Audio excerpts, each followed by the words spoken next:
Willem, how critical is hydroelectric to California? Are they going to turn off the night lights on the Hollywood sign? Probably not just yet. Historically, it's been a huge part of their energy mix. Over the last few years, it's been averaging around 15 to 18%.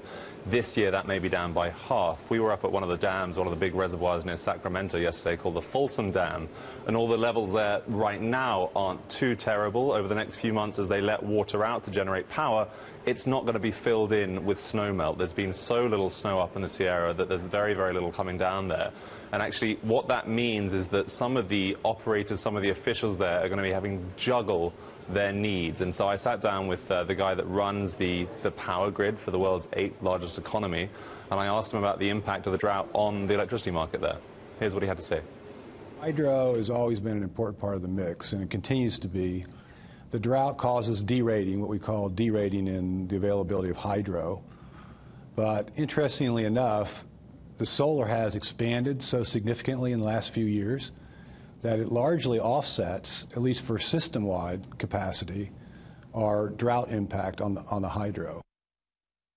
But here's the thing, Olivia. Even if solar can make up overall capacity when they lose hydro, it does have drawbacks. One of them, he told me, is flexibility. Hydro can release electricity any time of the day or night just by letting water out of the reservoir. It can generate it when it's needed. Solar, because the storage is so expensive, can only produce electricity during daylight hours when the sun's out and is shining.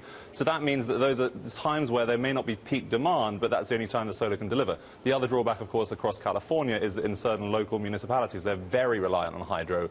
They are going to see energy costs going up dramatically. Yeah, of course, I guess that makes sense. I didn't think about it, but obviously solar is a lot more fickle because of the weather.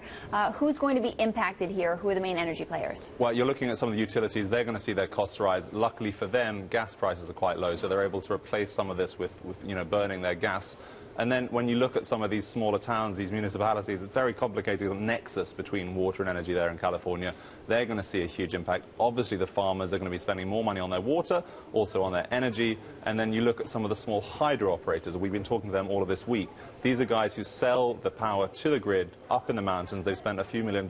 Right now, their revenues are really down dramatically. They're going to be suffering the most. What's your impression from your week or so of traveling throughout the state? How severe is the drought?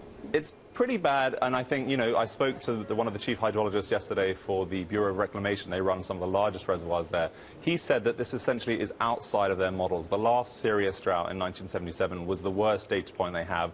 This is now forcing them to reconsider how they're going to plan in the future. Is there a lot of shaming of almond milk drinkers going on? There has been some of that, and a lot of the almond milkers, almond farmers fighting back, saying we get a lot of bang for our buck. We may require a lot of water, but we create a huge amount of value for the state. Our colleague Joe Weisenthal tried to make that Twitter almond trend. shaming Yeah. I don't know if it picked up, but I didn't prove very popular amongst the almond farmers. I do feel a little bit more guilty every time I put almond milk in my coffee. Willem, Marx, thank you so much. Very interesting there on the impact of the drought on the hydroelectric situation in California. Thank you.